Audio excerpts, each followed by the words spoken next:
Sikan bisa berpindah ke lantai 1. Bismillahirrahmanirrahim. Assalamualaikum warahmatullahi wabarakatuh.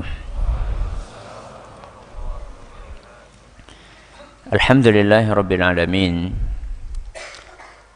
Wassalatu wassalamu ala ashrafil anbiya'i wal mursalin, nabiyyina wa sayyidina Muhammadin wa ala alihi wa sahbihi ajma'in, amma ba'd. Kita panjatkan puja dan puji syukur kehadirat Allah subhanahu wa ta'ala. Pada kesempatan malam yang berbahagia kali ini, kita masih kembali diberi kekuatan, kesehatan, hidayah serta taufik dari Allah Jalla wa Ala, sehingga kita bisa kembali menghadiri ngaji Asmaul Husna di Masjid Manarul Ilmi di Komplek Pondok Pesantren Tunas Ilmu di Desa Kedung Wuluh, Purbalingga ini. Kita berharap semoga Allah subhanahu wa ta'ala berkenan untuk melimpahkan kepada kita semuanya ilmu yang bermanfaat, sehingga bisa kita amalkan sebagai bekal untuk menghadap kepada Allah Jalla wa'ala. Amin. Salawat dan salam semoga senantiasa tercurahkan kepada junjungan kita Nabi Agung Muhammad sallallahu alaihi wasallam, pada keluarganya, sahabatnya, dan umatnya yang setia mengikuti tuntunannya hingga di akhir nanti. Para hadirin dan hadirat sekalian yang kami hormati, dan juga segenap pendengar Radio Insani 88.8 FM di Purbalingga, Purwokerto, Banyumas, Banjarnegara, Cilacap, Wonosobo, Kebumen dan sekitarnya, serta para pemirsa Yufi TV dan Niaga TV yang mudah-mudahan senantiasa dirahmati oleh Allah Azza wa Jalla. Alhamdulillah, pada kesempatan yang berbahagia kali ini kita masih melanjutkan pembahasan tentang dua nama Allah yang mulia, yaitu Ar-Rahman dan Ar-Rahim.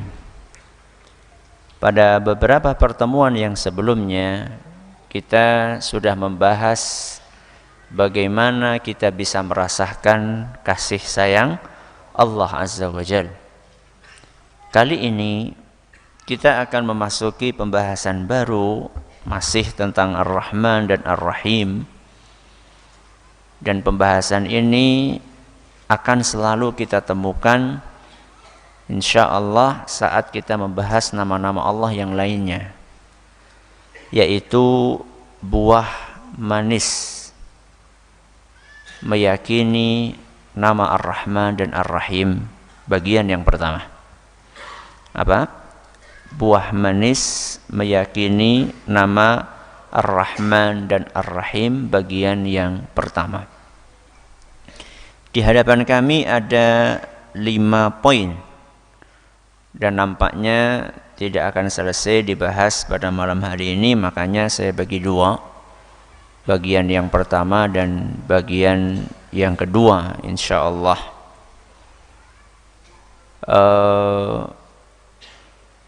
Kita akan baca, silahkan dibuka halaman 21. Min atharil imani bihadainil ismainil karimain. Iqra. Bismillahirrahmanirrahim. Qala Syekh Abdul Aziz bin Nasir Ajlayl hafizahullah ta'ala, min atharil imani bihadainil ismainil karimain.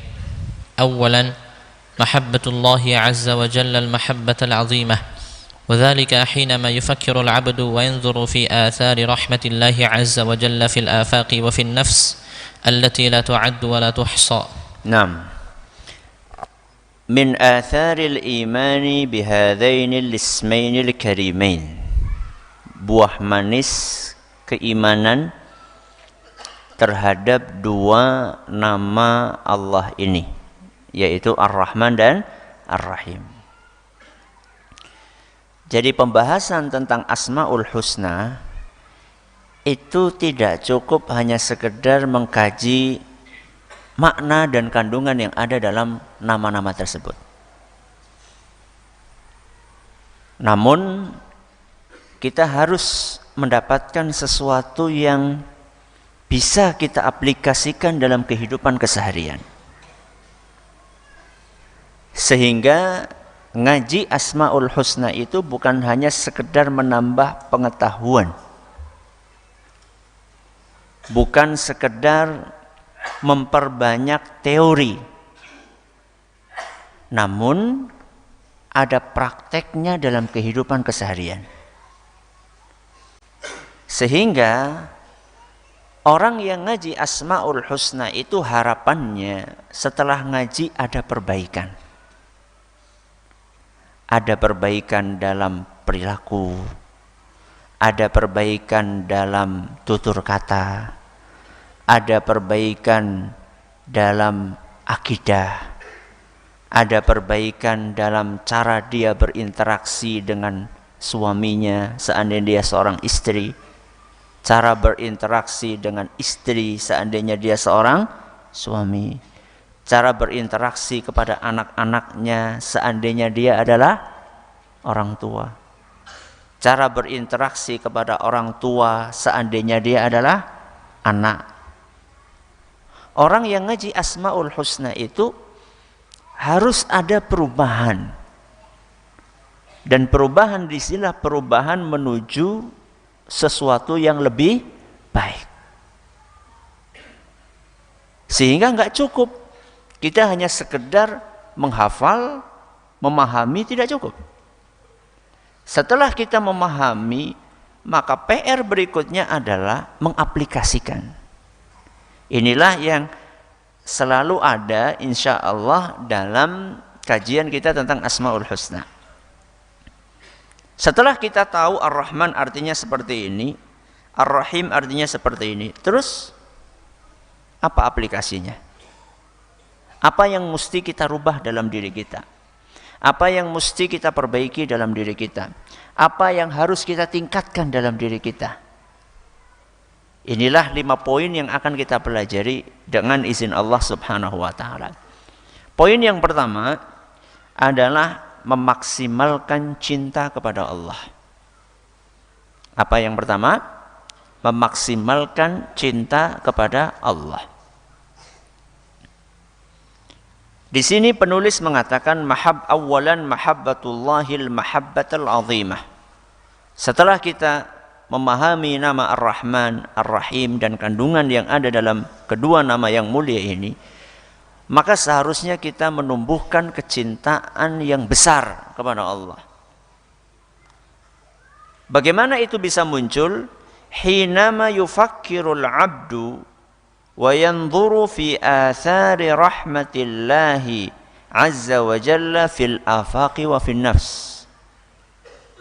Rasa cinta kepada Allah itu akan muncul manakala kita merenungi, manakala kita merasakan efek dari kasih sayang Allah di alam semesta dan di dalam diri kita.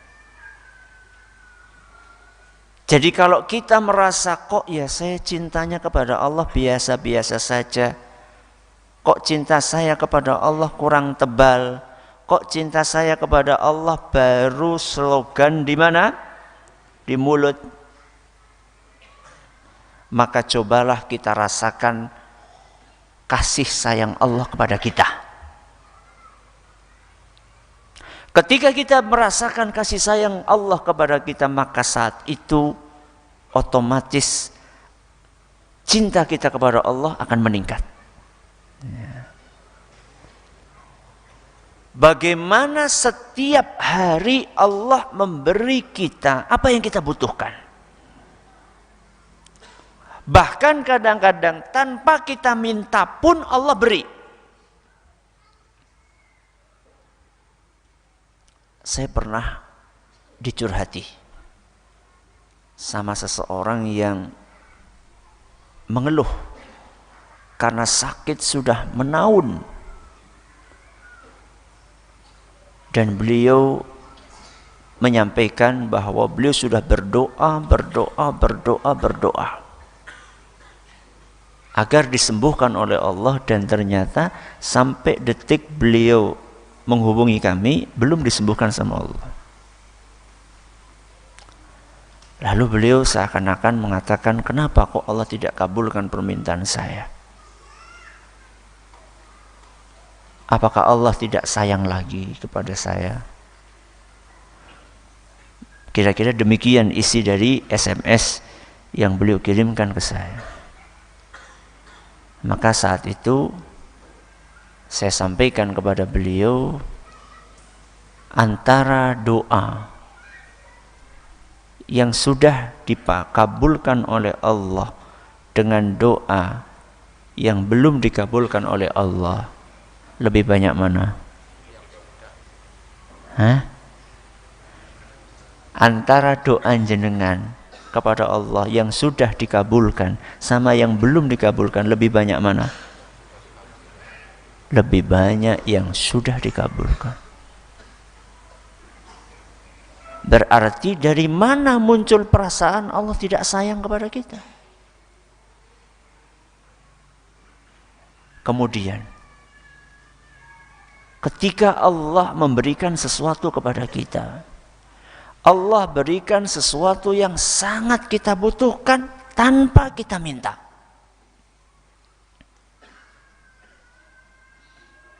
Contoh sakitnya misalnya di tangan. Tangannya apa? Sakit. Ketika kita minta supaya tangan ini disembuhkan, ternyata belum disembuhkan sama Allah. Bukankah Allah beri kita mata yang bisa melihat? Bukankah Allah berikan kepada kita telinga yang bisa mendengar? Bukankah Allah memberikan hidung yang bisa bernafas? Bukankah Allah memberikan kepada kita jantung yang bisa berdetak? Bukankah Allah memberikan di dalam tubuh kita sekian banyak aliran darah yang bisa tetap mengalir setiap harinya? Adakah di antara kita yang tadi pagi meminta kepada Allah seluruh nikmat-nikmat tadi? Angkat tangan. Satu saja coba, satu saja. Siapa di antara jenengan yang tadi pagi minta, ya Allah izinkan mata saya bisa melihat hari ini? Angkat tangan.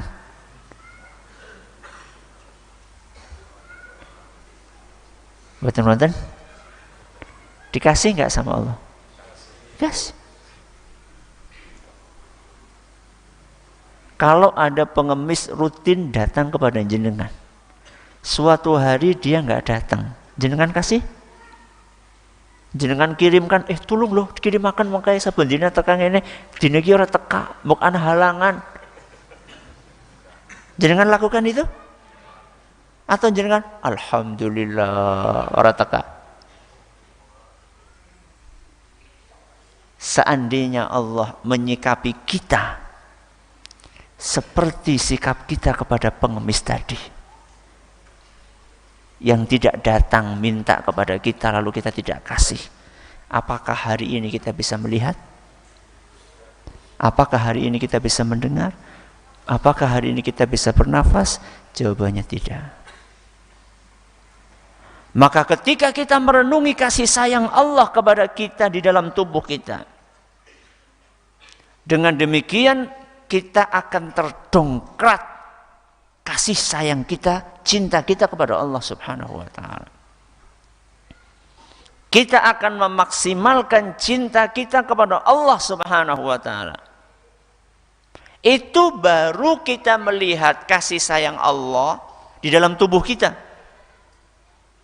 Bagaimana seandainya kita mau melihat di alam semesta ini? Sebagaimana yang pernah kita sampaikan dalam kajian merasakan kasih sayang Allah lewat fasilitas di alam semesta. Coba kita lihat sekeliling kita. Apapun yang kita butuhkan, Allah sediakan di alam semesta ini. Orang Indonesia biasanya makannya apa? Nasi.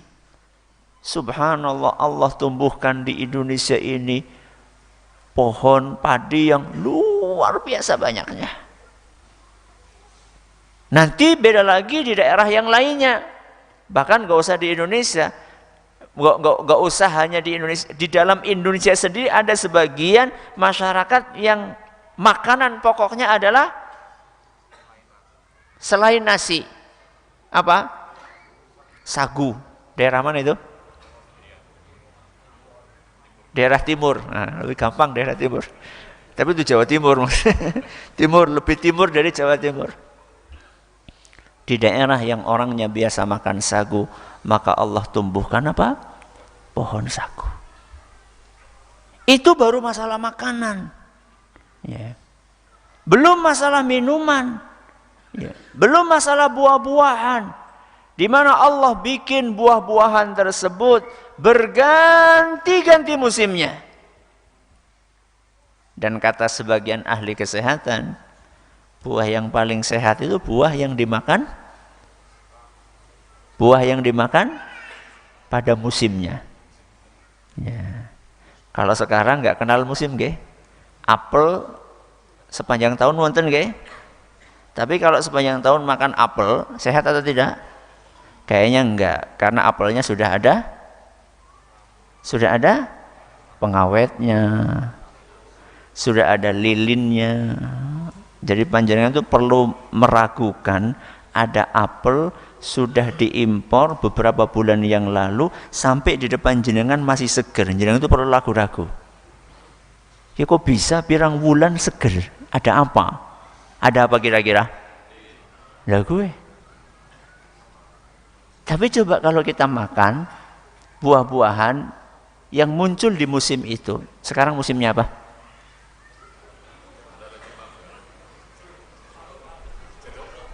Jeruk. Nah, coba jenengan makan jeruk hasil Indonesia sama jeruk yang diimpor. Ya. Mungkin lebih manis jeruk yang diimpor, mungkin ya, mungkin. Walaupun jeruk dalam negeri pun juga apa? Ada yang manis gitu ya. Tapi coba jenengan rasakan di leher, di perut, seger mana? Seger yang muncul di musimnya saat itu. Ya. Apalagi kalau jenengan, masya Allah, makanya ya hanya buah-buahan yang ada di sekeliling jenengan. Apa gue? Gandul. Ya. Apalagi? Pisang. Ya. Itu kan buah yang murah, meriah, tapi menyehatkan. Ya. Begitu Allah sediakan fasilitas buat kita. Ada makanan, ada minuman, ada udara yang kita hirup setiap hari. Dan udara tersebut kita hirup gratis, Padahal seandainya kita beli oksigen di rumah sakit, coba tanya sama orang yang tidak bisa bernafas kecuali dengan tabung oksigen, berapa duit yang harus dia keluarkan? Ratusan ribu. Itu pun tidak senyaman kalau misalnya kita menghirup oksigen yang Allah sediakan. Oksigen yang disediakan oleh dokter, cara menghirupnya harus pakai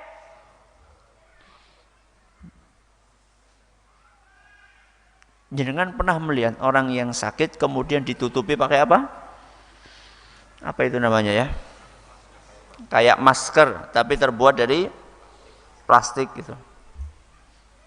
Atau yang pakai selang di sini. Jenengan memperhatikan nyaman atau tidak kelihatannya? Tidak nyaman. Harus diselotip di sini. Geser sedikit apa? Lepas. Kalau lepas salah bolongan ora kepenak, ya, anginnya ke sini nggak enak, mau kemana-mana susah, ya, harus bawa ini kemana-mana. Coba sekarang jenengan, kita semuanya bernafas tanpa harus pakai alat. Inilah fasilitas yang Allah berikan kepada kita. Dan itulah salah satu dari sedikit percikan kasih sayang Allah yang ada dalam namanya Ar-Rahman dan Ar-Rahim. Maka buah manis yang pertama Ketika kita meyakini kandungan Ar-Rahman dan Ar-Rahim adalah kita akan memaksimalkan cinta kita kepada Allah. Bahkan cinta kita kepada Allah akan mengalahkan cinta kita kepada selain Allah siapapun dia. Cinta kita kepada Allah akan mengalahkan cinta kita kepada selain Allah siapapun dia, walaupun dia orang tua kita sekalipun. Walaupun dia anak kita sekalipun. Walaupun dia belahan jiwa kita sekalipun. Apalagi warung. Apalagi sawah. Perhatikan firman Allah Subhanahu wa taala dalam Al-Qur'an surat At-Taubah ayat 24. Surat apa? At-Taubah ayat 24. Qul in kana aba'ukum, katakanlah seandainya orang tua kalian, wa abna'ukum dan anak kalian, wa ikhwanukum dan saudara kalian, wa azwajukum dan suami atau istri kalian, wa ashiratukum dan kerabat kalian, wa amwalun iqtaraftumuha dan harta yang kalian kumpulkan, wa tijaratun takhshawna kasadaha dan bisnis yang kalian khawatirkan kerugiannya, wa masakina tardawnaha dan rumah tempat tinggal yang kalian sukai. Berapa ini? Berapa ini? 8. Allah berfirman, katakanlah seandainya 8 ini ahabba ilaikum minallahi, seandainya yang 8 ini lebih kalian cintai dibandingkan Allah, lebih kalian cintai dibandingkan Allah. Atau dengan kata lain, kecintaan kalian kepada 8 hal ini lebih besar dibandingkan apa? Kecintaan kalian kepada Allah.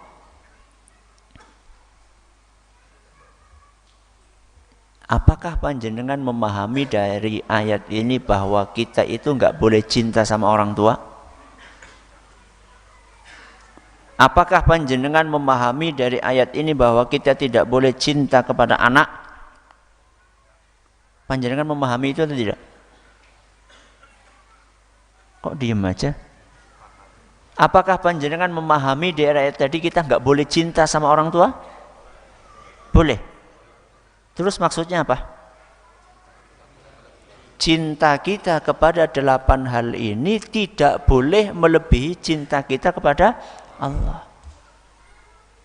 Seandainya cinta kalian terhadap 8 hal ini melebihi kecintaan kalian kepada Allah wa rasulihi dan rasulnya, wa jihadin fi sabilihi dan jihad di jalannya, fatarabbasu hatta ya'tiyallahu bi amrih, maka tunggu keputusan dari Allah.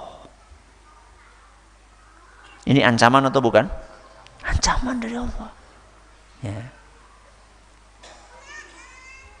Insya Allah Ustaz, cinta saya kepada istri insya Allah Ustaz tidak kalah dengan cinta. Kok tidak kalah? Tidak akan mengalahkan cinta saya kepada Allah. Cinta saya kepada Allah lebih besar dibandingkan cinta saya kepada istri saya. Baik, mari kita tes. Mari kita tes. Panjenengan punya duit 2.800.000? Insya Allah ada Ustaz, tabungan Ustaz. Bisa. Punya tabungan. Apa enggak tertarik kurban? Ya, tertarik Ustaz. Tertarik. Ya. Tapi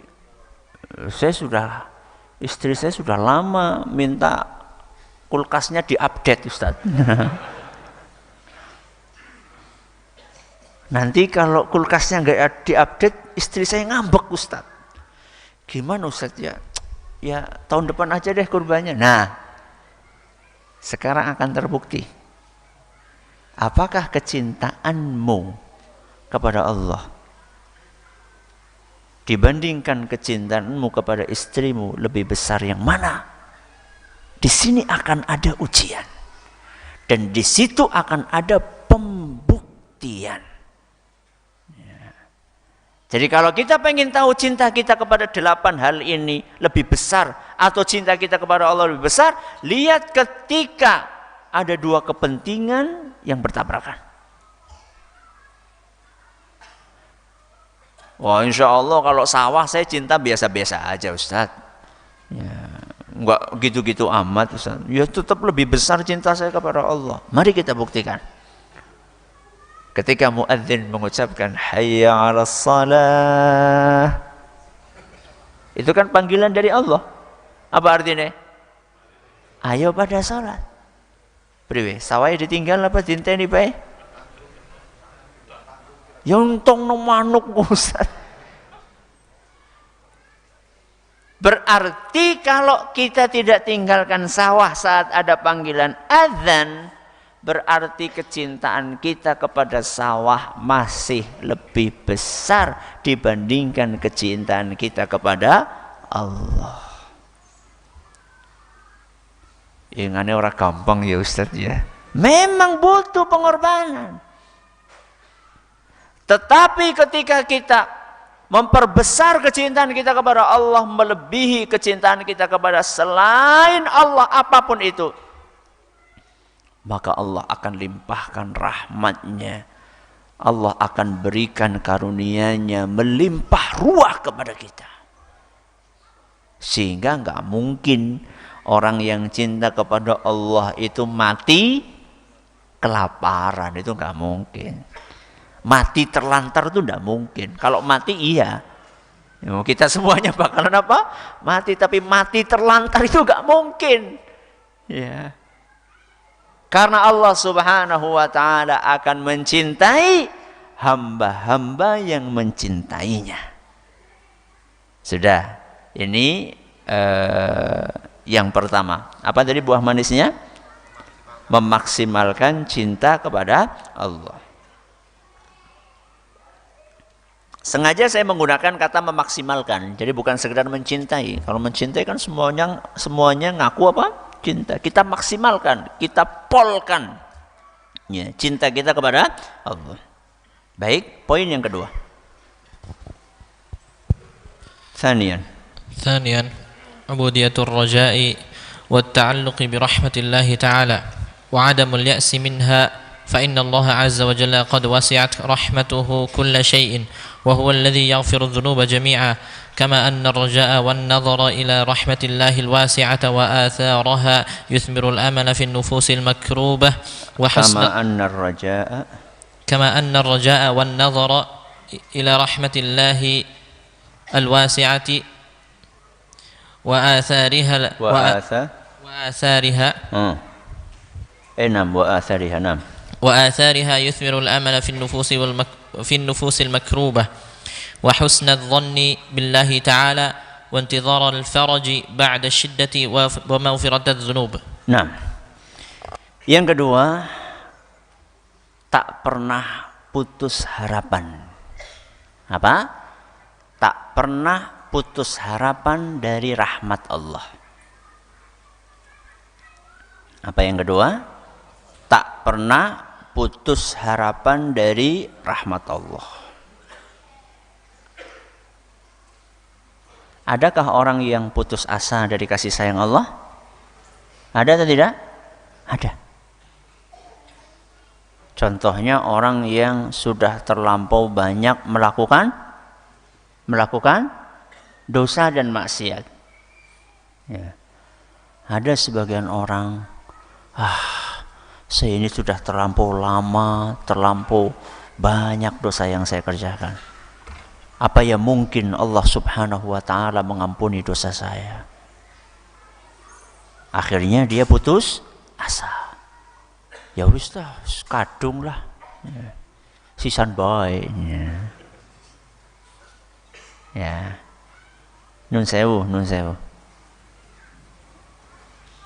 Adakah orang yang bercita-cita untuk menjadi pelacur? Ada atau tidak? Tidak ada. Ya. Walaupun ibunya pelacur. Tapi coba perhatikan, kenapa banyak orang yang memilih profesi menjadi pelacur? Ternyata tidak sedikit di antara para pelacur tersebut, dia pernah punya masa lalu yang tidak baik. Dia pernah berzina, dia pernah dikecewakan oleh pacarnya, digauli terus ditinggalkan. Ketika dia akan bertobat, dia merasa, saya ini sudah kotor, wisisan bae nyemplung. Ini bahayanya ketika orang putus asa. Padahal sebesar apapun dosa yang dilakukan oleh seorang hamba, maka rahmat Allah lebih besar dari dosa dia. Saya ulangi, sebesar apapun dosa yang dilakukan oleh hamba, sungguh rahmat Allah, ampunan Allah lebih besar dibandingkan dosa hamba tersebut. Anak-anak yang di tangga, anak-anak yang di tangga, nggak ngobrol di tangga ya, kasihan yang di samping tangga itu terganggu. Ayo, kalau ke atas yang tenang, kalau ke bawah silahkan ke bawah, nggak transit di tangga.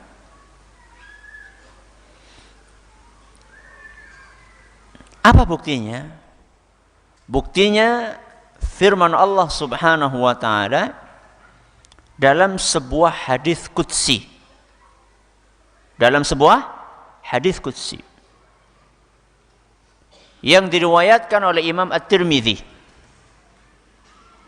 dan beliau mengatakan hadis ini hasan gharib, di mana Allah Subhanahu wa taala berfirman, ya ibna Adam, wahai anak Adam. Sinten? Sinten? Manusia. Wahai manusia, lau balagat dhunubuka ananas samai, seandainya dosamu ditumpuk setinggi langit. Seandainya dosamu ditumpuk setinggi langit. Berarti pinten niku dosane? Dosa ditumpuk sampai ke langit. Andaikan dosamu ditumpuk sampai ke langit, tsumma astaghfartani, kemudian engkau mau memohon ampun kepadaku, engkau mau beristighfar kepadaku, engkau mau bertaubat kepadaku, ghafartu lak, aku akan ampuni seluruh dosamu tersebut, wala ubali, dan aku tidak peduli dengan banyaknya dosa yang kamu kerjakan. Maka orang yang paham dengan rahmat Allah yang dikandung dalam namanya Ar-Rahman dan Ar-Rahim, dia tidak akan pernah putus harapan. Karena dia tahu sebesar apapun dosa yang dia kerjakan, rahmat Allah lebih besar. Allah firmankan itu dalam Al-Quran, surat Ghafir ayat 7. Surat apa? Ghafir ayat 7. Rabbana wasi'ta kulla syai'ir rahmatan wa ilma. Wahai Rabb kami, Sesungguhnya rahmatmu dan ilmumu mencakup segala sesuatu. Tidak ada yang luput dari rahmat Allah. Jangankan orang Islam yang bergelimang dosa, orang kafir pun, orang musyrik pun mereka tetap mendapatkan cipratan rahmat Allah. Apalagi seorang muslim yang punya kekurangan ini dan itu. Orang kafir saja diliputi oleh rahmat Allah. Dia tetap dikasih makan sama Allah. Dia tetap dikasih minum sama Allah. Dia tetap dikasih nafas sama Allah. Dia tetap dikasih rumah sama Allah. Apalagi mukmin, apalagi muslim. Dan muslim itu mau bertobat kepada Allah Subhanahu wa ta'ala. Maka buah yang kedua, ketika orang beriman dengan nama Allah Ar-Rahman dan Ar-Rahim, dia tidak pernah putus harapan dengan rahmat Allah sebesar apapun dosa yang dia kerjakan. Dia tetap punya optimisme sehingga dia terus beristighfar, bertaubat, memohon ampun kepada Allah. Sampai kapan? Sampai dia menghadap kepada Allah Azza wa Jalla.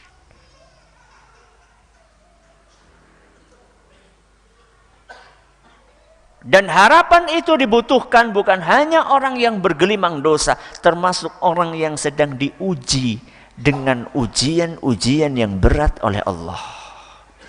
Ya.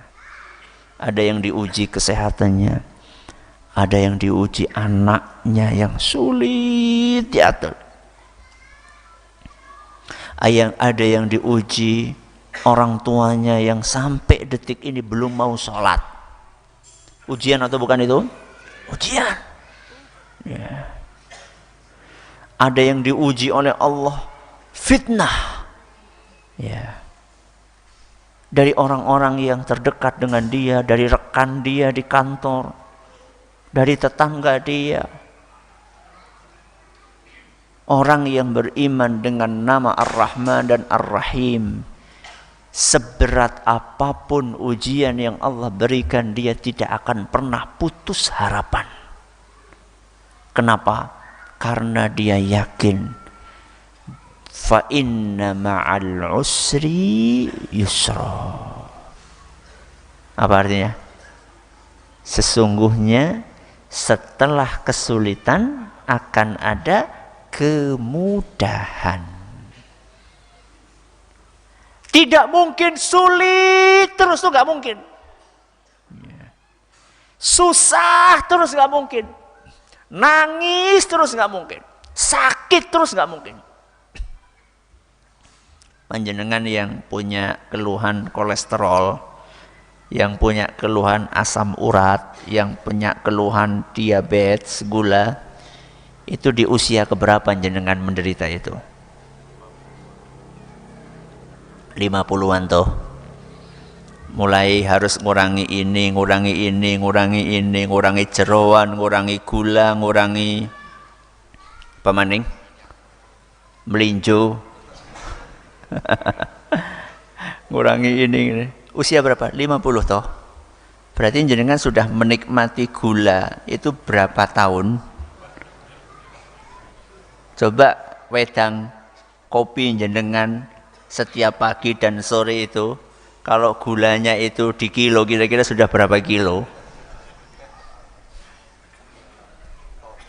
Berarti kan gak sebanding antara sakit yang Allah berikan kepada kita dengan kesehatan yang kita nikmati. Mungkin ada di antara kita punya keluhan, mungkin ya ada keluhan di ginjalnya.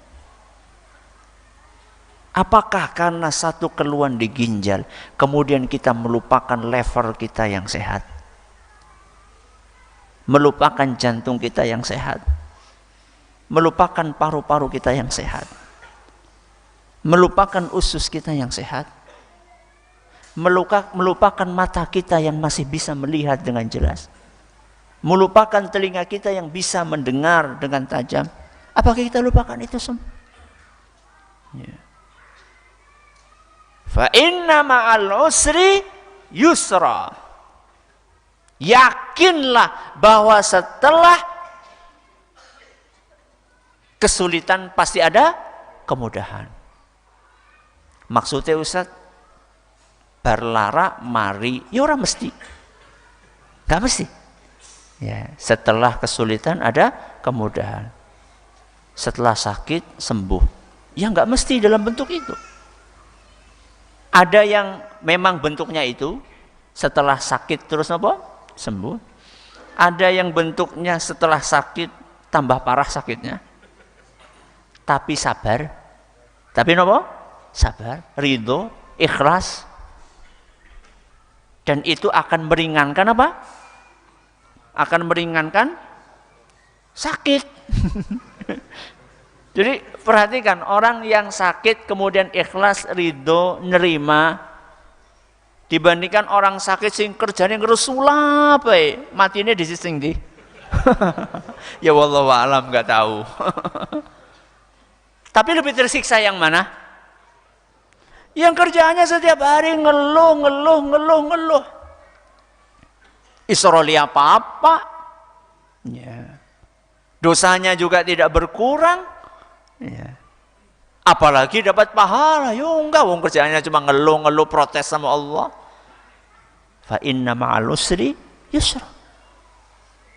Walaupun mungkin setelah sakit ini tidak sembuh, tambah parah, tapi dia yakin bahwa ini adalah tetap ada rahmat Allah di situ, maka dia akan terasa ringan, dia sabar. Atau setelah sakit itu dia mati. Ya, setelah sakit itu dia mati. Selesai? Rampung? Jurung. Itu baru mulai perjalanan baru. Ya, perjalanan ke alam yang lebih lama lagi, alam akhirat. Akan tetapi kalau dia sabar, dia taubat, mudah-mudahan dia husnul khatimah. Seandainya dia husnul khatimah, maka tentu perjalanan berikutnya akan lebih mudah dengan izin Allah Subhanahu wa ta'ala. Ini kita baru bahas berapa poin? 2 poin. Insyaallah pada pertemuan berikutnya kita bahas poin-poin berikutnya. Mudah-mudahan bermanfaat buat kita semuanya. Terima kasih atas perhatiannya. Mohon maaf atas segala kekurangannya. Kita tutup dengan membaca Subhanakallahumma bihamdika asyhadu an la ilaha illa anta astaghfiruka wa atubu ilaik. Assalamualaikum warahmatullahi wabarakatuh.